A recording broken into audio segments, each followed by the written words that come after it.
Hi, welcome to the Times of Israel's Daily Briefing. It is Thursday, January 15th, and I'm Jessica Steinberg. I'm speaking today with Zman Yisrael founding editor Biranit Goren and environmental reporter Sue Surkes, who also has been handling reporting in the Gaza envelope, which she'll be talking about both of those subjects today. Hi, and welcome to you both. Hi, Jessica. Hi, Sue. Hi there. It is day 832 of the war. A 4.2 magnitude earthquake was recorded in southern Israel this morning. No injuries were reported. The epicenter of the quake was near the city of Dimona. We will look at some other headlines today. We'll talk about the latest regarding Iran as reports emerge suggesting that the U.S. may strike Iran in the coming days, as well as the next steps in the second phase of the Gaza plan. We'll also talk about the latest of reconstruction efforts in Kibbutz Be'eri and the issue of feces in Israel's cattle feed. So stay with us. 3 million Israelis are dealing with trauma since October 7th. To help Israelis heal, Hadassah is there, with the largest rehabilitation center in Jerusalem, world-renowned medical centers, and youth villages. It's said, saving a life saves the world. Imagine helping millions. This is Hadassah, a life-changing force in Israel and the world.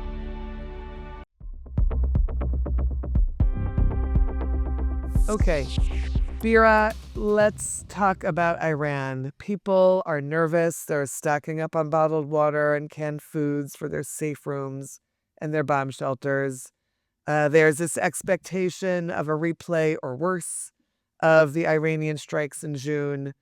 At the same time, the killing of protesters in Iran has reportedly stopped. Iran's foreign minister was in touch, spoke with Trump's top aide, Steve Witkoff. There are also travel warnings for Israel, and on and on and on. You know, whether you're standing in line at the supermarket, walking your dog, or just talking to someone, the subject of Iran is front and center. I wanted to know what you're making of all of it. Well, I think, the protests in Iran have been ongoing for 2 weeks, but I think possibly we've seen the peak of them. I mean, that's not to say that they're winding down, but there's certainly a sense that the killing spree and the clashes between the protesters and the security forces is somewhat winding down, somewhat. I think possibly because of a real concern in the Iranian regime that Trump will be a man of his word and will strike Iran. And we can almost see this as a sign because of what Trump himself said yesterday. I mean, yesterday when Trump addressed the issue of Iran, speaking with reporters at the White House, he said, well, I hear that the killings are subsiding and that there Right. is not going to be any executions by hanging, which was a thing that usually Iran does. So it was something that Iran made a point, including the foreign minister actually made a point, and the judicial system in Iran made a point of saying we're not going to hang anyone.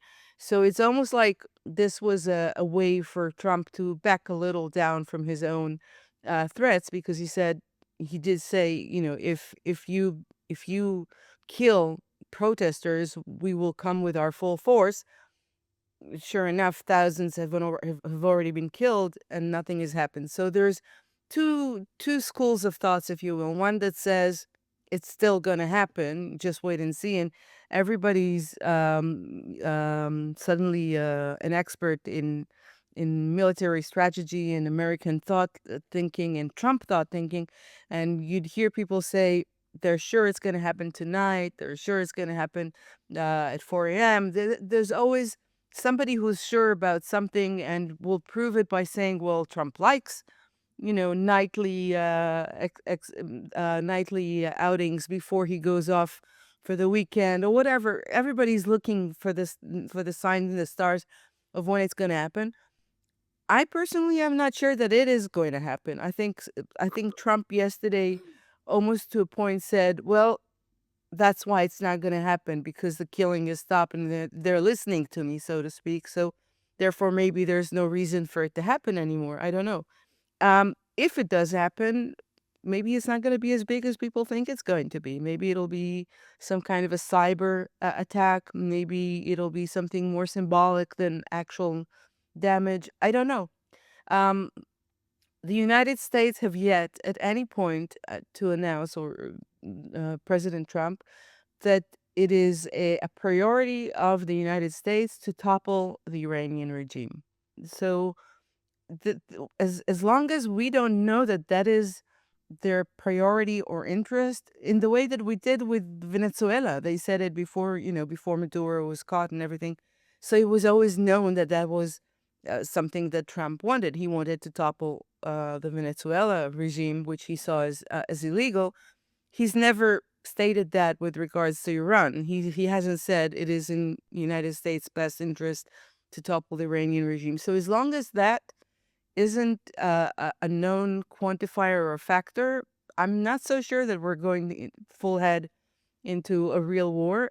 But we're all scared because we have two sides involved that are not very predictable. Sorry, that are not very predictable. On the one hand, we have two sides in this triangle, at least, that are not very predictable. On the one hand, you have Trump, who is not predictable, and on the other hand, you have the Iranian regime, who is not predictable. So, with that said, I can't tell you what's going to happen. I guess the other piece of it is of course the protests and this desire. You see a lot on social media from all kinds of Israeli activists and active pro-Israel activists, I would say, out in the world, saying, let's support these protesters. And of course, there's really, we're so distant. There's no way to really do that. And the question is, do they really offer a way of supporting the protesters? Bottom line. I'm not so sure that Israel involvement helps much. Um, there was when Israel attacked Iran in June, the 12-day attack. To a large extent, it actually brought the Iranians together. It was the Iranians don't hate Iran.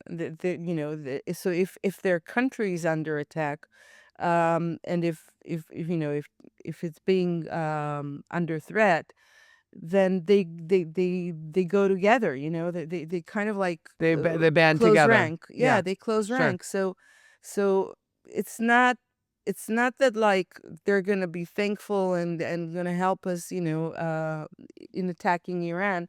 I'm not so sure that going into war is something that the Iranians want too, but I think they want signs that especially the United States is behind them. I think sanctions and any kind of method of actually toppling, if Trump said this is my priority to topple the Ayatollah regime, that will be a major booster for the protesters. I'm not so sure that dropping Israel's bombs involvement. Yeah. is going to be a major booster. Okay. All right, let's move to Gaza. The U.S. is clearly moving full steam ahead with this task of replacing Hamas in Gaza, despite the two issues that have essentially been repeated over and over, which is the fact that Ran Gvili's body is still in Gaza, even though there seem to be efforts being made to return it and to release it to Israel, to find it and release it to Israel. And there's, of course, this issue of Hamas disarmament, which is still really the red flag in this issue. But here we have the U.S. saying, this is it. Phase 2 is starting. It's going to happen.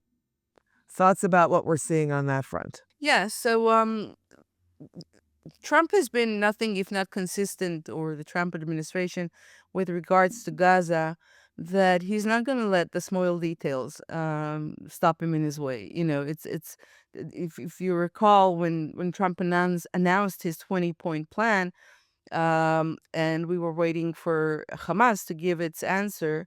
So Hamas essentially then said, we welcome, this peace plan, but, and then literally said no to every single thing that the peace plan said. And Hamas was like, and Trump was like, excellent, you said yes, we're moving on. So in a way, he's doing the same now. He's like, his philosophy, which for whatever reason, actually has worked so far in Gaza. So his philosophy is, yeah, don't let the negative pull you down. Okay, so they've not given out their weapons yet. Okay, so there's still a hostage they haven't returned. But hey, they returned the others. They did other things. Let's move on.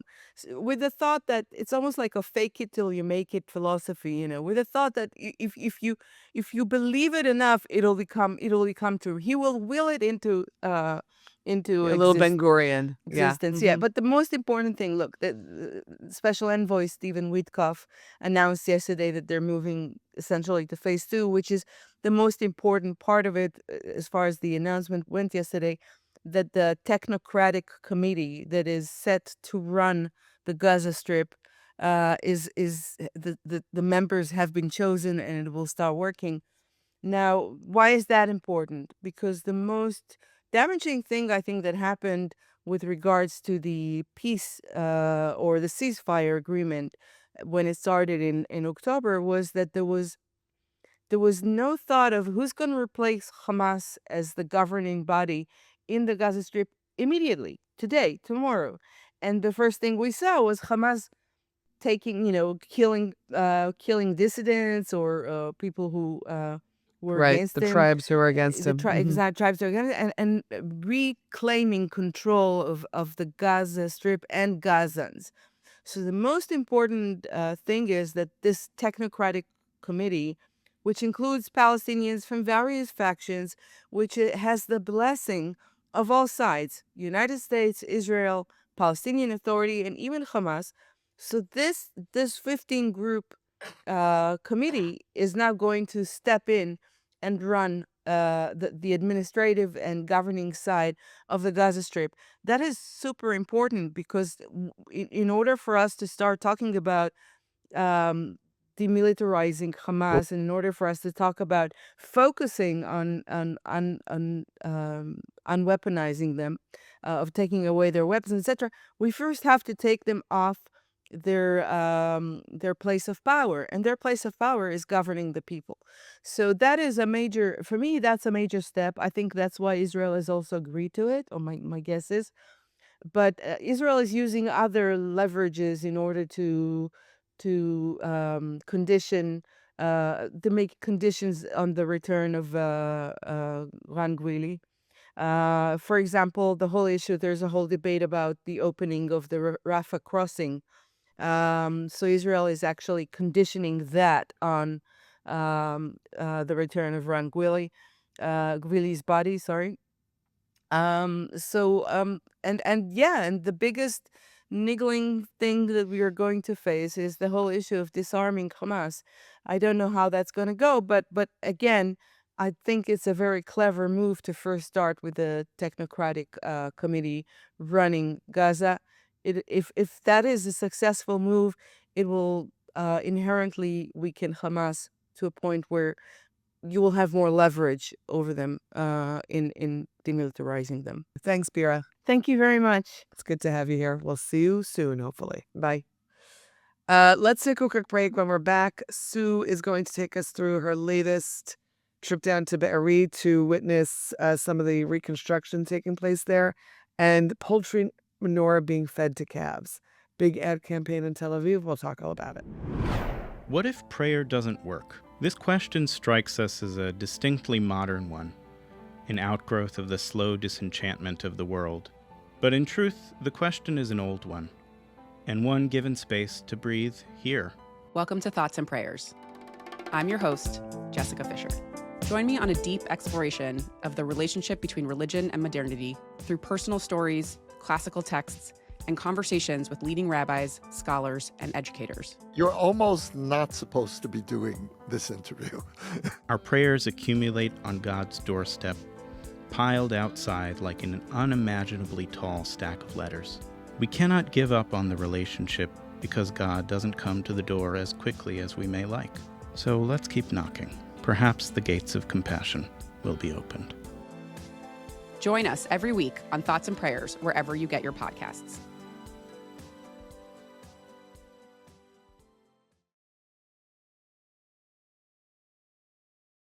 Okay.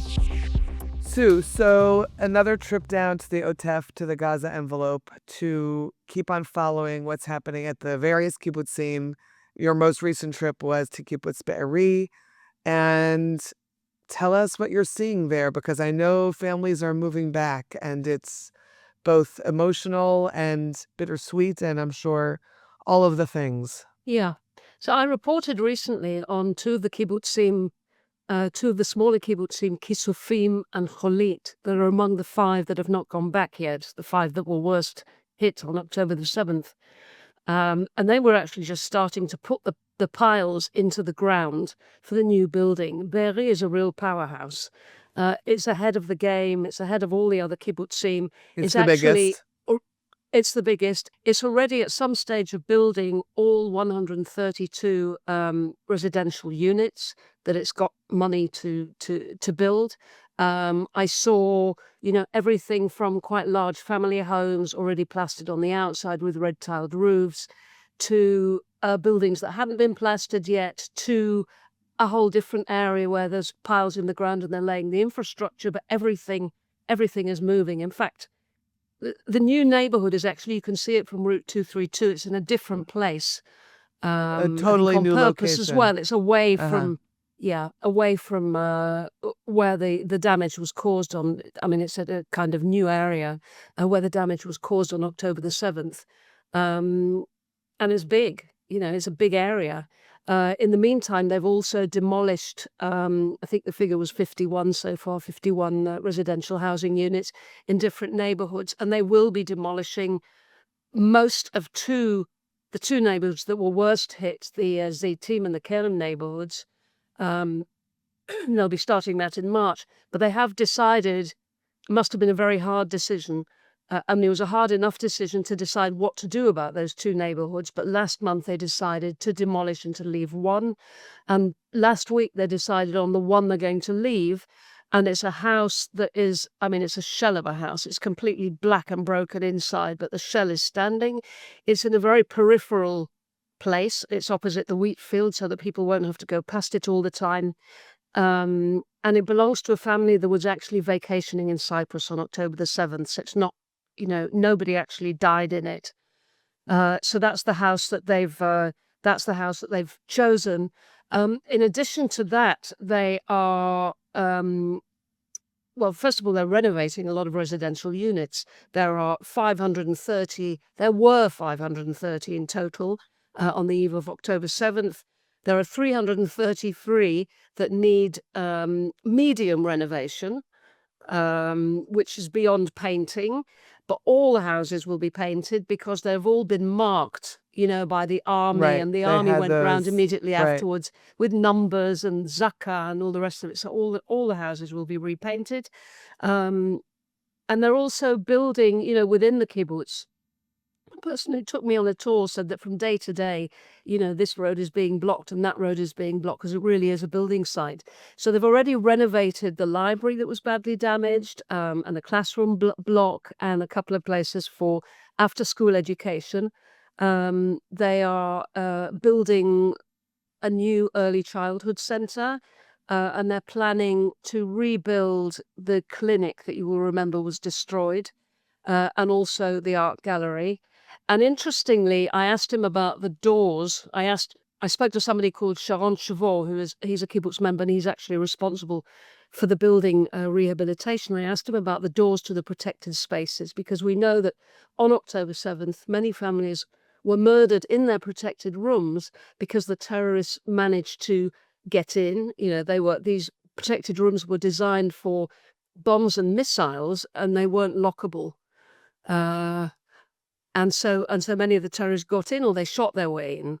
So the new houses are getting doors which are resistant to gunfire and are lockable.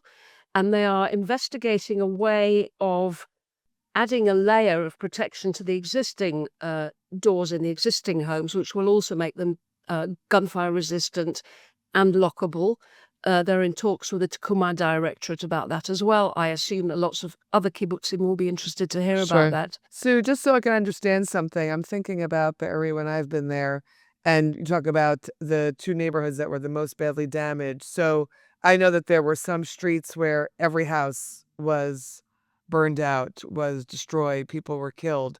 So those blocks are just, they are being rebuilt, or they are just being cleaned out, or and they are and they were really in the middle of the residential areas. Well, the ones that can be renovated are being renovated, but there are buildings in a lot of neighborhoods that they've just had to pull down. And there will be nothing in those places in place of In them. some, they're rebuilding. In some, they're Mhm. rebuilding on the site of the houses that they've Right. demolished. In one particular neighborhood, they haven't decided what to do yet. It's complicated. Now, the whole thing, interestingly, the whole thing is costing about $500 million shekels. And most of that has come from the Tekuma Directorate, with something like 5 to 10% from donations. So the whole building project is covered, and they're planning to return next summer. Okay. On a very different note, with your environmental hat on, I happen to have caught note of this yesterday. I was got to Tel Aviv very early on the train and was waiting for a ride up north to cover something else, and I saw these ads that you had in your story, where basically it shows, it looks like a hot dog, but it's actually feces, and the tagline is, your meat has feces in it.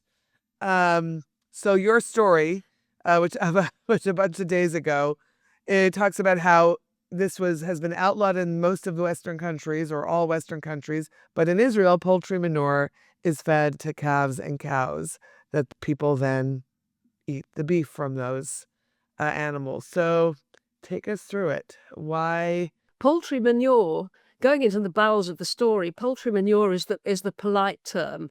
We're actually talking about feces, feathers, food scraps scraped off the floors of the poultry sheds. All this is either heated thermally or pickled, supposedly to get rid of the bacteria, and then it's manufactured and it's sold to farmers. And we're talking about, and this is official information from the Agriculture Ministry, we're talking about 43,000 tons a year, which is an enormous amount of poultry manure. This is fed to beef cattle, and it's also fed to dairy calves in their first 2 years. And as you say, it's been banned in much of the Western world, which is the EU, the UK, Australia and New Zealand, Canada, and lots of other countries. Why has it been banned? For fear of pathogens, pesticides, antibiotic residues, heavy metals, and hormones, amongst other things. This is a campaign that's been launched by Animals Now, which is an animal rights organisation that wants people to eat less meat. And actually the kind of slogan of the campaign is eat less meat, eat less shit. Pardon the use of the word.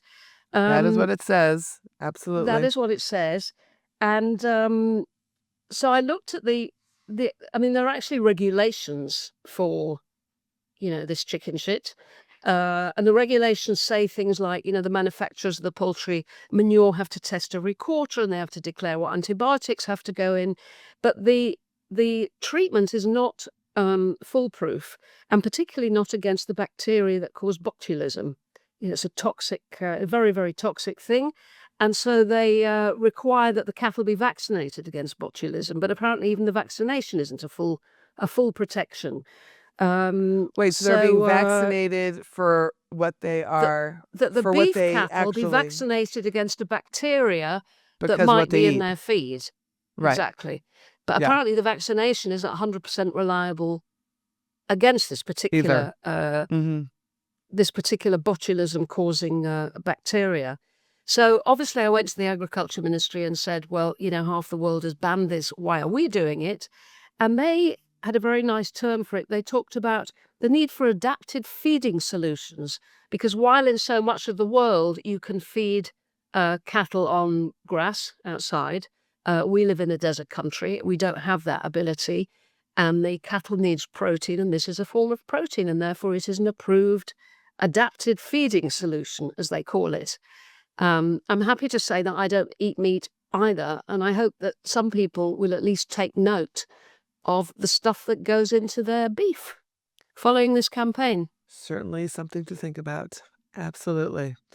Okay. Thank you, Sue, for taking Pleasure. us through Two very different subjects. Thanks to you for listening to the Times of Israel's Daily Briefing, and stay tuned for tomorrow's installment. This episode was produced by the Podwaves. As always, any comments you might have, feel free to drop us an email at podcast@timesofisrael.com. Until next time, take care, be well. See you soon.